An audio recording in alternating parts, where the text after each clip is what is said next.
Ժորժան, ես ճանաչել եմ բարձր տեխնոլոգիայի նախարարներ շատերին,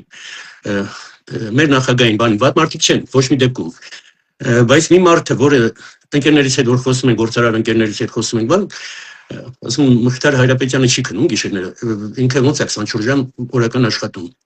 Ու մեր ռազմավարությունաբերությունը ու բարձր տեխնոլոգիաները հիմա որ համեմատ նրան հասան երկինք, դա ձեր մեծ աշխատանքն է։ Ես իհարկե շատ եմ հարգում եւ մեր նախագահային, եւ Չոբանյանին, եւ Մեհրաբյանին, Արտյոմին եւ այլը, բայց դուք մի քիչ ավելի ժոստի մարդ եք ու ձեր մոտ ամենի չէ մի քիչ ավելի բանով ստացվում։ Ես ձեզ շատ շնորհակալ եմ դրա համար ու սկսենք մեր զրույցը։ Շնորհակալ եմ ջերմ խոսքերի համար, հաշվի առնելով, որ 20 րոպեից ճիշտ եմ հիշում, 9-ին մեծ բանավեճը պիտի սկսի հանրայինի եթերում, մի անգամից անցնենք բովանդակային թեմաներին, բայց նորից շատ շնորհակալ եմ, շոյված եմ այս տեսակ վերաբերմունքի համար։ Հիմա խնդրեմ հարցեր տվեք, փորձեմ արագ պատասխանել։ Եկեք այս 20 րոպեվա մեջ մենք կտեղավորվենք, պարոն Հայրապետյան։ Եկեք սկսենք այն ոլորտից, որում դուք եղել եք, հիմա դա արդեն ձեր ոլորտը չի, բայց սոտիկի դուք կառավարությունն եք ու հիմա ու այն ժամանակ եղել եք Թուրքի նախարար, այն ժամանակ նախարարություններ, մենք ձեզ հետ հանդիպել ենք այն ժամանակ։ Մի հատ հարցս մի րոպե կտևի, բայց հարցն է, ուրեմն նայեք, некто Ադոլֆ Ալոյզովիչ по фамилии Գիտլեր նստած էր Բերդում 22 թվին, 1922 թվին, ու գրեց գիրք Mein Kampf, Моя борьба։ Ունդեղ ինքը պարզ գրել էր, որ ինքը եթե գա կառավարությանը, ինքը գնդակարելու է սաղ կոմունիստներին։ 33 թվին, որ եղավ ընտրություններ Գերմանիայում, ինքը հակառակորդի հետ հավաքել էր նույն ձայները 37%, կոմունիստները հավաքել են 11%։ Կոմունիստները իմանալով, որ իրաց գնդակարելու են, տենց էլ եղավ իմիջիայլոց։ Այդ 11%-ը տվեցին Հիտլերին, ինքը հաղթեց։ Գիտեք ինչի, Մոսկվայից զանգ եկավ։ Кто меня финансирует, тот меня и танцует։ Հիմա ճիշտ չի լինի, եթե Հայաստանը Սփյուռքին մշակույթի կենտրոններին, բաներին ֆինանսավորի, որ Հայաստանը կարողանա դիկտավать условия, ոչ թե Սփյուռքը Հայաստանին պահի։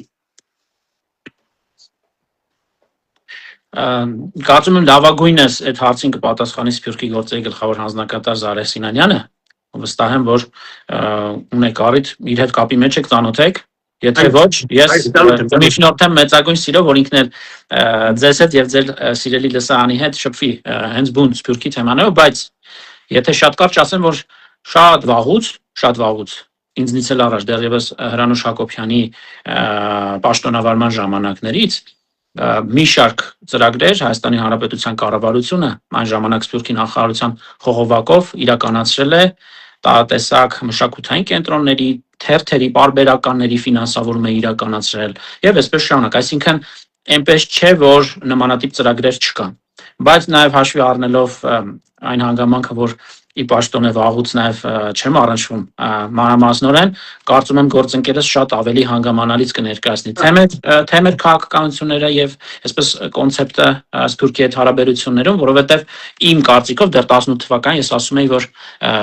կլինի ուժեղ Հայաստան, եթե Սփյուռքը լինի ուժեղ, եւ ճիշտ հակառակը Հայաստանը կլինի ուժեղ, եթե Սփյուռքը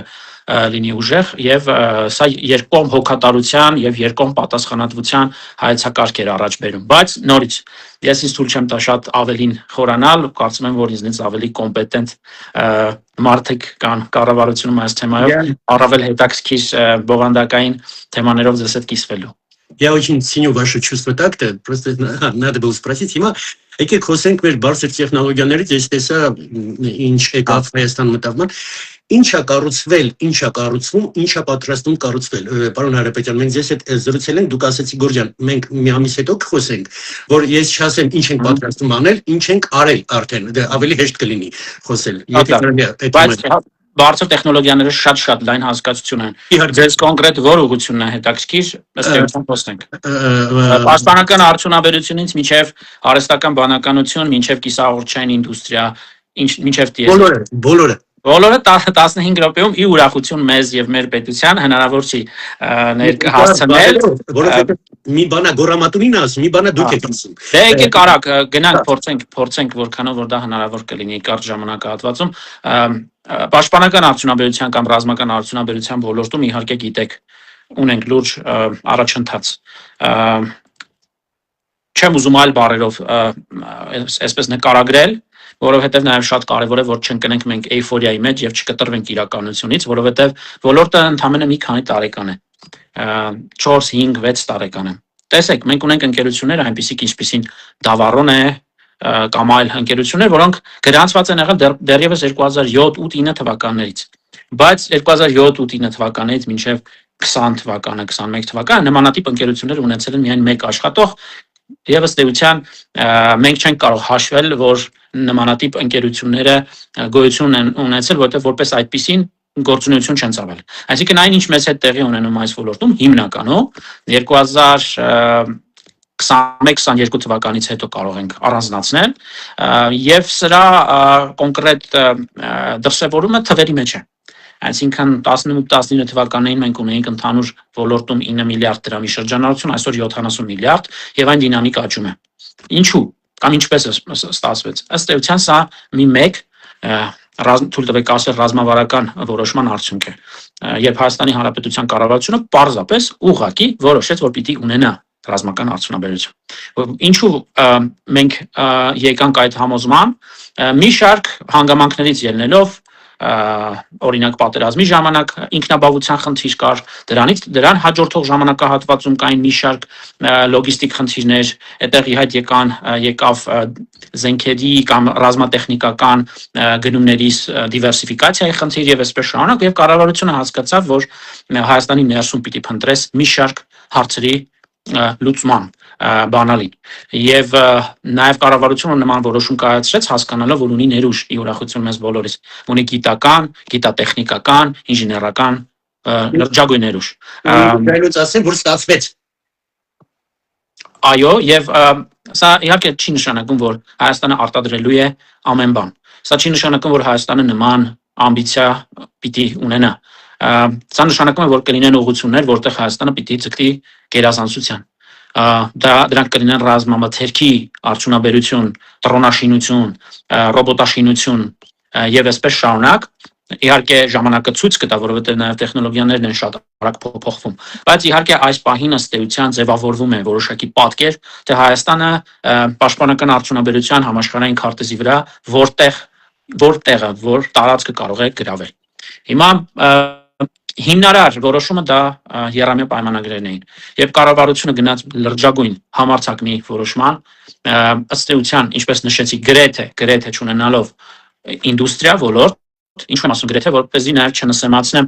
մի քանի խմբերի, որոնք դեռևս ապրիլյան պատերազմից հետո սկսեցին ակտիվորեն որոշակի լուծումներ առաջարկել բանակին։ Ինքս եմ տեսել։ Սա շատ կարևոր է, եւ ես ուզում եմ անընդհատ մենք մեր մտքում ունենանք, որ եղել են այդպիսի մարդիկ եւ պիտի արժանին իրենց մատուցել, բայց որպես այդպիսին ոլորտ, որպես առանձին տնտեսության սեգմենտ, բնականաբար այս ամենը ընդամենը 4-5 տարիների մասին է։ Եվ 172 միլիարդ դրամի եռամյա ծրագիր առաջարկվեց կառավարության կողմից, կրկնում եմ, շատ ռիսկային ու շատ համարձակ։ Բայց հաշվի առնելով մեր այսօրվա ժամանակային սղությունը, թռիչք կատարենք մեր օրեր։ Մենք այսօր ամփոփում ենք նաև Rise Expo-ի շրջանակում ենք ամփոփում առաջին ծրագիրը եւ մենք հայտարարում ենք, որ այն հաջողված էր։ Արդարացված էր կառավարության այդ որոշումը մեր հարկատուների գումարները կենտրոնացնելով պետական բյուջեում եւ ներդրում կատարելով տնտեսության այս ճյուղի մեջ։ Մենք ունենք արդեն ռազմաարդյունաբերության ոլորտ։ Այն դեռ նոր է սկսում իր ճանապարհը, իր ուղին, չի կարելի մեծամտանալ, չի կարելի կտրվել իրականությունից, որովհետեւ մենք դեռևս համաշխարհային կարևորագույն եւ խոշորագույն խաղացողներից շատ հետ ենք։ Բայց զուսպ համբերատար աշխատենք, ակտիվացնենք մեր շփումները եւ թիրախային աշխատենք նաեւ մեր ռազմավարական, այդ թվում եւ նոր գործընկերների հետ, միջազգային գործընկերների հետ։ Գիտեք, վերջերս օրինակ առաջին անգամ գնում կատարվեց Միացյալ Նահանգներից Vibat, ուրեմն տեսակի Shield AI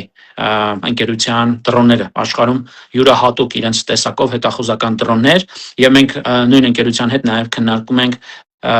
համատեղ տեխնոլոգիաներ մշակելու, մշակումներ իրականացնելու։ Վերջերս նախագահ Մակրոնի այցի շրջանակում ես անձնապես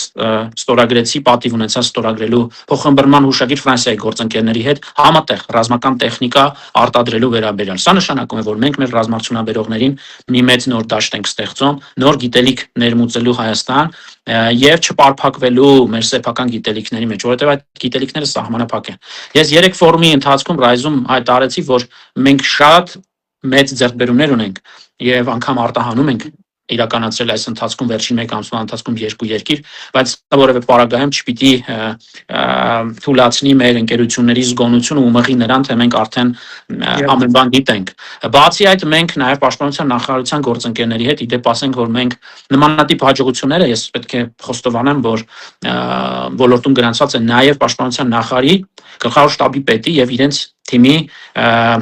ռազմական հայրենական արտադրանքի նկատմամբ եւ արդյունաբերության տեղական արդյունաբերության նկատմամբ բոլորովին այլ տեսակի վերաբերմունքով ինչ քան մենք նախկինում ունեցել ենք։ Ես պետք է ասեմ, որ պաշտպանության նախարարը եւ իրենց թիմը իրենք ամբողջությամբ սատարում են մեր ռազմարտությունաբերողներին եւ այն ինչ եւ կիսում են մեր այն հայեցակարգային մոտեցումը, որ այն ինչ հնարավոր է արտադրել Հայաստանի ներսում, չպիտի գնվի դրսից։ Սա հստակ մոտեցում է։ Բացի այդ, հիմա մենք նոր խոսակցության դաշտ ունենք, անգամ դրսից հնարավոր այնպիսի տեխնոլոգիաներ, որոնք Հայաստանում դեռևս հնարավոր չէ մշակել եւ արտադրել, այդ պարագայում անգամ նման դեպքերում գնումների պարագայում լոկալիզացիայի խնդիրներ դնենք։ Այսինքն դրսի ընկերությունները, որտեղից մենք գնումներ ենք կատարում,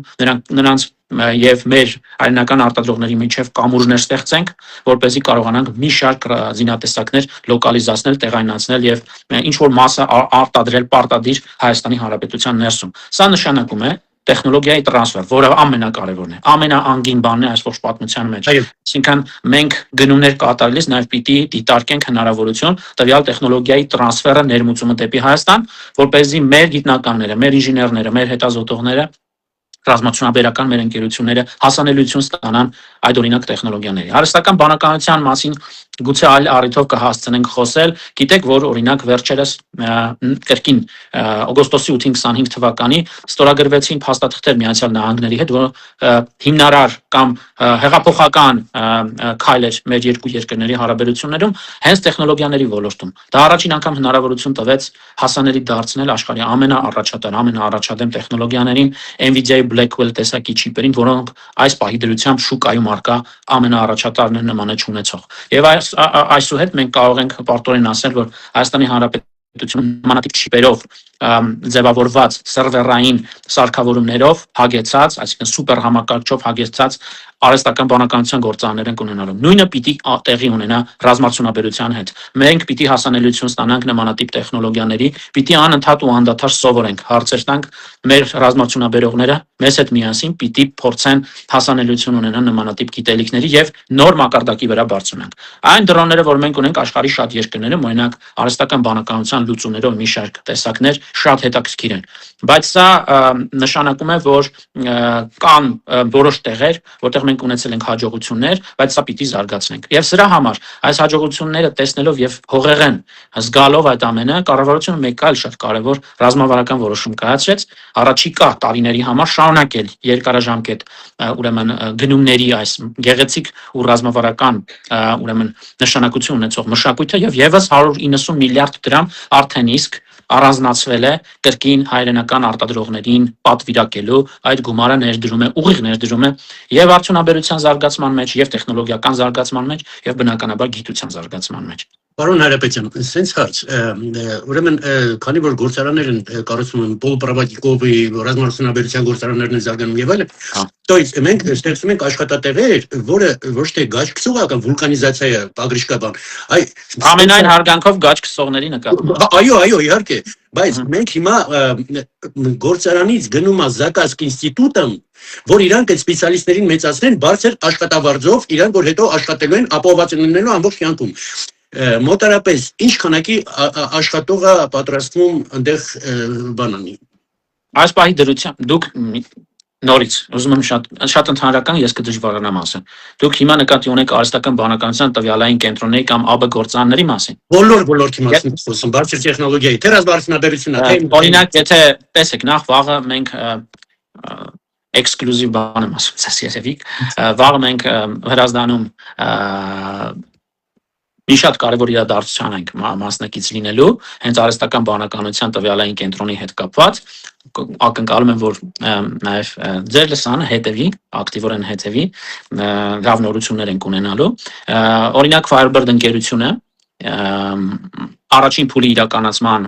ընթացքում 100 աշխատատեղ կունենա Հրազդանում, երկրորդ փուլով արդեն 1000, բայց նմանատիպ գործարաններում, տեսեք, 1000 աշխատատեղը չափազանց կարևոր է, բայց նմանատիպ 5 միլիարդի հասնող ներդրումային ծրագրերի առանցքային նշանակությունը աշխատատեղերը չեն։ Դրանք այսպես հարակից կարևոր գործոններ են։ Սա բոլորովին այլ բանի մասին է։ Այնտեղ հիմնականում ավտոմատացված մեխանիզմների ու համակարգերի ներդրմամբ գեներացվում է այսպես անպայման ծառայություններ արհեստական բանականության լուծումներով, որոնք պիտի մատակարարվեն աշխարհի ամենաառաջատար տեխնոլոգիական հսկաներին։ Այդտեղ գեներացվում է լրջագույն люди, которые սովորել են, соответственно, нужен высокий интеллект.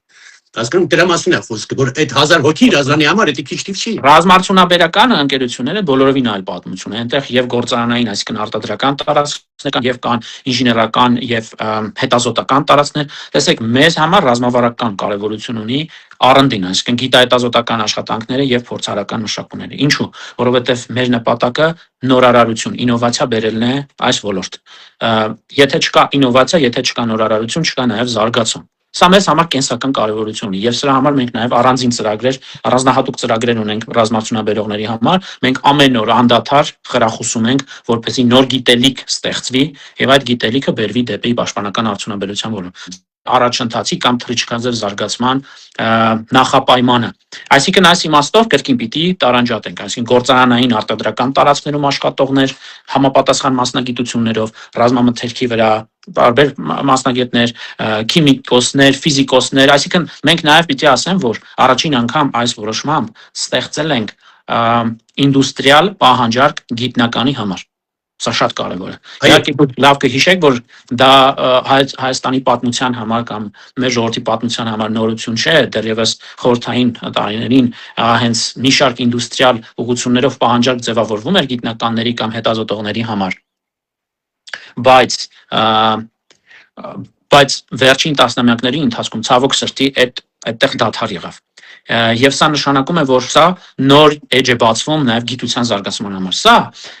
ուղիղ ներդրում է նաև գիտության զարգացման մեջ։ Ու առաջի անգամ Հայաստանի գիտնականները աշխատում են Հայաստանի համար, ոչ թե Սովետական միության համար, կամ են մեկի համար, կամ են առաջի անգամ, ու իրան имеют заказ работать գործարանները իրան заказ են տալի, դա շատ կարևոր է։ Պարոն նախարար, եթե թույլ տաք, ես ասեմ Գեորգյան, այս ամեն ինչը որ լսում եք, դուք հասկանում եք, եթե մենք ամսի 16-ին, ամսի 7-ին ճիշտ ընտրություն չանենք, այս ամեն ինչից ինչը լսում եք հիմա հիանում եք, այս ամեն ինչից ձեռքը վելու եք չի լինելու։ Սա է մեր ընտրությունը։ Այո, հիմա եկել են տեխնարի, սպեցիալիստի, որ աշխատում են։ Դուք լսում եք ինչա կատարվում Հայաստանում։ Էլ եմ կրկնում, մի բանավոր գորը ասի, մյուս բանավոր նախարարն ասում, լսեք, ամսի 7-ին ճիշտ ընտրություն արեք։ Շարունակեք, պարոն։ Ինչ է հետաքրքրում ձեզ, ասեք։ Տեսեք, ես իդեպ ցուցահանդեսի հետ կապված ափսոսում եմ, որ չկարողացաք ֆիզիկապես ներկա գտնվել։ Ցուցահանդեսը նաև շատ կարևոր է նրանով, որ վերջին 2 օրերի ընթացքում բոլոր ռազմարտունաբերողները, դրանք ավելի քան 3 տասնյակ ընկերություններ ներկայացված էին մարզահամերգային համալիրում կայացած միջոցառմանը, բոլորը իրապես իրար ճանաչեն։ Բոլորը գիտեն, որ կան նմանատիպ ընկերություններ, իրենց այս կամ այն արտադրանքներով, բայց մենք այս ցուցահանդեսը նաև կազմակերպեցինք ոչ միայն մեր ապրանքները արդեն բացելու եւ հանրայնացնելու, որպեսզի նաև միջազգային շուկաներում ունենանք, գտնենք նոր պոտենցիալ գնորդներ ու մատակարարումներ անենք, որովհետեւ այս էջը արդեն իսկ մայիսից բացված է։ Ոչ միայն սա հաշվետվություն էր, թե ինչպես է 172 միլիարդ դրամը ներդրվել եւ շատ կոնկրետ տեսանելի ինչ արդյունքներ են գրանցել, այլև ներքին այսպես նոր հարաբերությունների մշակույթը ձևավորել։ Մեր աչքի առաջ այս 2 օրերին մի շարք ընկերություններ այսպես հատուկ հատկացված հատվածներում էքսպոյի փորձում էին հասկանալ, թե ինչպես կարող են այս կամ այն իրենց լուծումները ինտեգրել մեկ-մեկու հետ։ Գիտեք, ինտեգրված լուծումները եւ բանը ներեգություն ձեզ ընդհատել։ Այն ժամանակ որ մենք սկսեցինք զբաղվել այդ հարցերով, ես ուր ասել էլի գենշտաբով, պաշտպանության նախարարություն, համարյա չկա ռազմավարության դիրեկտոր, որին ես չճանաչեմ։ Մենք իրար չենք ճանաչում, մենք իրար ենք ման գալիս։ Իսկ հիմա ձեր ասածը արդեն մարդիկ իրար ճանաչում են, որովհետև кто-то управляет этим, кто-то их знакомит, իրար հետ կապում են իրար, բան են անում, չէ՞։ Ռայս մետալը որ մի անգամ չէ ռայս մետալ։ Առաջի քայլերից է սկսել, իրար ճանաչել են, իրար հետ բան են արել, չէ՞ որ հասել է ինչ-որ բանի։ Ես նաև ասեմ, որ անցնող տարվա 25 թվականի ընթացքում եւ 26-ի սկզբին մենք նաև մի քանի երկրների հետ իրականացրինք փակ ձևաչափով։ Գիտեք, մինչև այս փուլը մենք այսպես բավականին փակ ենք աշխատել։ Համարել ենք, որ պիտի նախ առաջին երամյաների փուլը ավարտենք, ամփոփենք, որպեսզի մեր ռազմարտունաբերողները գիտեք կան ժամկետներ մատակարարումների։ Այդ ժամկետները պիտի պահվեն, որպեսզի Հայաստանի Հանրապետության բանակը ստանա իր պատվիրակած արտադրանքները, հայրենական պրոդուկտները, եւ մենք ըստ էության փորձում ենք չշեղել մեր ռազմարտունաբերողների ֆոկուսը եւ ինչպես նաեւ հասկանում ենք, որ քանի դեռ չկան արտահանումներ, մենք չպիտի դեռևս այսպես բրավադայոտ կամ այսպես ճորոմ բարերով խոսենք, լուսանկարներ հրապարակենք եւ պայմանավորվել ենք, որ նախ առաջին փուլի ամփոփումը եւ առաջին փուլի արտահանումները կայանալու պարագայում նոր կգնանք այս ճանապարհով, այսինքն կհանրայնացնենք այն ինչ արդենից ստեղծել ենք։ Բայց փակ ձևաչափով մի շարք համագործակցություններ հասցրել ենք անել տարբեր երկրների հետ, ինչ էր տեղի ունեցել։ Ամենաառաջատար երկրների հիմա ես չեմ ուզում թվարկել, բայց դուք կարող եք պատկերացնել, որոնց հետ ունենք նաև ռազմատեխնիկական համագործակցություններ, զինված ուժերը։ Մենք այդ երկրների ամենաառաջատար, իսկ դրանք աշխարհի մակարդակով համաշխարհային հսկաներ են, այցեր կազմակերպեցինք դեպի Հայաստան այդ ընկերությունների կողմից եւ նրանք տեղում ծանոթացան հայկական մշակումներին, հայկական արտադրողների տարատեսակ լուծումների։ Այսօր մի շարք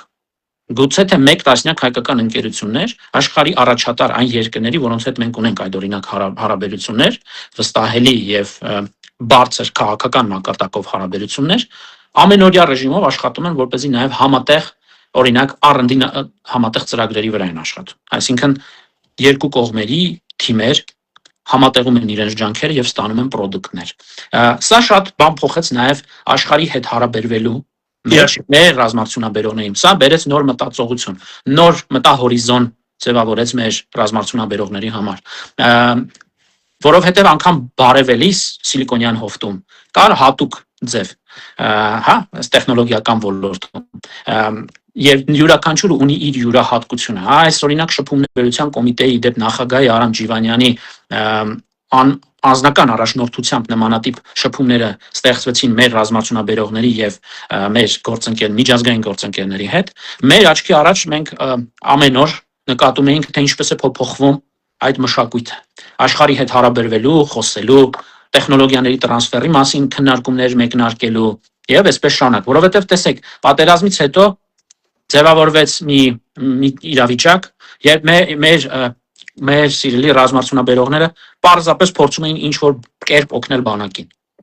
Բայց հուզական, հիմնականում դա ձևավորված էր հուզական հենքի վրա։ Մենք առաջարկեցինք լրջացնել այս ամենը։ Մենք առաջարկեցինք լրջանալ եւ դա հիմք կհանդիսանար, որպեսզի պրոֆեսիոնալ կերպով ոլորտը, ինդուստրիան կայանար, հասունանար։ Աչքովս եմ տեսել, այո, դա տեսել կա։ Եվ սա նշանակում էր, որ մեր ընկերությունները բոլորի համար մենք ֆիքսեցինք, որ բոլորը սիրում են Հայաստանը, բոլորը ուզում են հավելյալ նոր արժեք ստեղծել մեր պաշտպանունակության համակարգի համար, սա ապրիորի ֆիքսում ենք, բայց շարունակում ենք այս խոսակցությունը, որովհետև յուրաքանչյուրը պիտի բիզնես մտածողությամբ մոտենար սրան։ Որովհետև եթե բիզնես մտածողություն չլիներ եւ մեր ընկերությունները հավերժ ակնկալեին, որ պիտի պաշտպանության նախարարությունից գնումներ կատարեն, իսկ դրանք ժամանակի ընթացքում դառնում են կներեք, բայց ոչ ակտուալ։ Այո։ Հասկանում եք, այսինքն պաշտպանության նախարարությունը չի կարող աշխատել հանուն արդյունաբերության զարգացման։ Պաշտպանության նախարարության մի կարևորագույն եւ հիմնական առաքելությունը դա երկրի անվտանգության պատշաճ ապահովումն է։ No, кроме того, он заказчик պաշտպանության նախարարության։ Այո, բայց որպեսզի ոլորտը կայանա, նոր պատվիրատուներ են հարկավոր։ Պիտի մենք համատեղ ձևավորեինք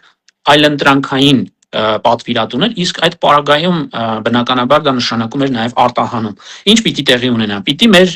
ընկերությունները միջազգային շուկաների համար նաև մրցունակ ապրանքներ ստեղծեն ու արտահանեն, գեներացվի փող, այդ փողը պիտի գա Հայաստան։ Վարեցին է։ Եվ այդ փողը միայն հարկերը չեն, մեզ այս պարագայում անկեղծ պիտի ասեմ, առաջնային trigger-ը այդտեղ հարկեր ձևավորելը չեն, բայց իհարկե դրա տնտեսական էֆեկտները չափազանց կարևոր են։ Առաջնայինը, որ այդ գումարները գալիս են, դրանց մեծ մասը նորից ներդրվում է տեխնոլոգիաների եւ նորարարությունների մեջ։ Ձևավորվում են նոր կարողունակություններ, նոր կոմպետենցիաներ։ Դրա արդյունքում նոր գիտելիք է ստեղծվում եւ նոր ապրանքներ։ Իսկ այդ ապրանքները արդեն զգալիորեն տարբերվում են սկզբնական փուլում ձևավորված կամ մշակված արտադրված ապրանքներից։ Դրանք արդեն աշխարհի հետ համահունչ են։ Այս շղթան, այս ցիկլը այսպես է աշխատում։ Եվ մեր ռազմաճանապարհողները ի ուրախություն մեզ բոլորից հասկացան, որ դա ճիշտ ճանապարհ է։ Այսինքն այլևս հուզական տեքստերը դրանք մեր սրտում մեր մտքում կան, դրանք երբեք չեն վերանալու բարեբախտաբար, բայց նաև պիտի իրենք լրջանան, պիտի էլ ավելի կայանան եւ սրան նայեն որպես տնտեսական նաեւ լրջագույն գործունեություն, որովհետեւ մենք խոսեցինք գիտության մասին, բայց ես պիտի ասեմ, որ մեծ պոտենցիալ կա ռազմաճանապարհության ոլորտը դարձնել տնտեսության կարևորագույն սեգմենտներից մեկը։ Այս պահին ես չեմ կարող նման պնդում անել, բայց ես կարող եմ ասել, որ կա դրա համար անհրաժեշտ բոլոր պայմանները առկա են։ Մենք պարզապես պիտի համբերատար այս ճանապարհը անցնենք։ Մենք չպիտի կտրվենք իրականությունից, ինչպես ասացի, մենք պիտի քայլ առ քայլ շարժվենք այս ճանապարհով ու աշխարհի ամենաբարձր ստանդարտներին համարժեք համապատասխան մի քանի ուղղություններով ապրանքներ արտադրենք եւ մատակարարենք աշխարհի։ Դա ուզում ասի, պարոն նախարար, գնայք, ամեն ինչը սիստեմական պետք է լինի։ Մի ոլորտ չի կարա լինի, ռազմաճանապարհություն առանց այն ոլորտների չի կարա լինի։ Ամեն ինչը իր հետ է։ Ուրեմն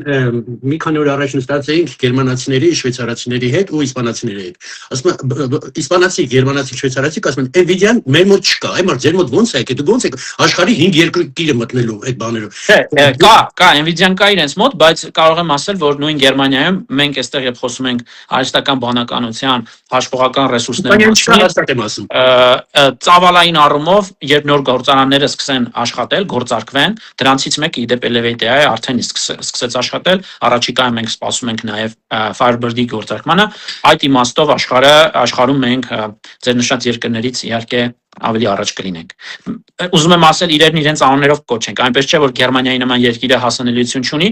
բայց ի ուրախություն մեզ, հաշվի առնելով 25 թվականի օգոստոսի 8-յան իրադարձությունները եւ մեր ռեակցիան դրան, որովհետեւ տեսեք, շատ կարեւոր է, որ ռազմավարական անգամ կոչվող փաստաթուղթը չմնա որպես դեկլարատիվ փաստաթուղթ։ Այդպիսի փաստաթղթեր մեր կյանքում, բոլորի կյանքում են լինում, բոլոր երկրներում։ Մեր ռեակցիան եւ մասնավոր հատվածի ռեակցիան, այսինքն շատ կարեւոր է պետություն մասնավոր ՀՀ կառավարությունը եւ Firebird-ի թիմը շատ արագ կարողացան դրան ռեակցիա տալ օրերի ընթացքում եւ կապիտալիզացնել։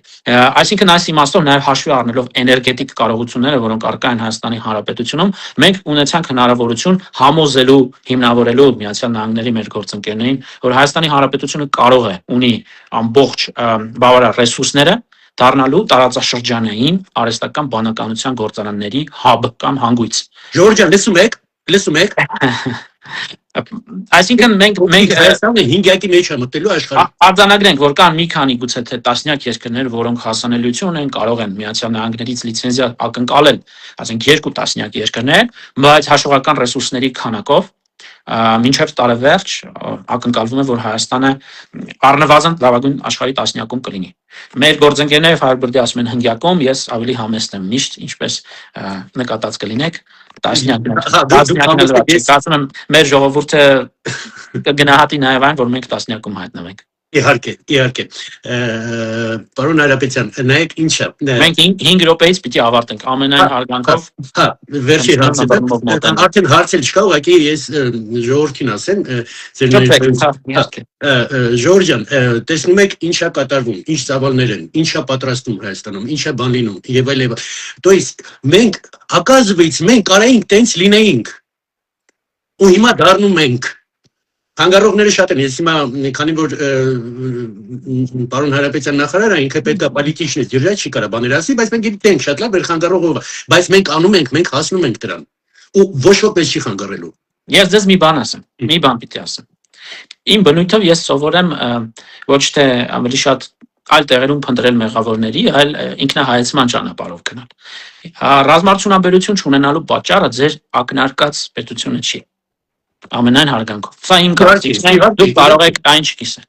Մենք որպես պետություն որոշում կայացրել, որ չպիտի ունենանք մեր սեփական արդյունաբերությունը, եւ մենք ենք ինքներս որոշում կայացրել, որ պիտի ինքներս մեզ կապվածության մեջ տնենք մեկ կողմից։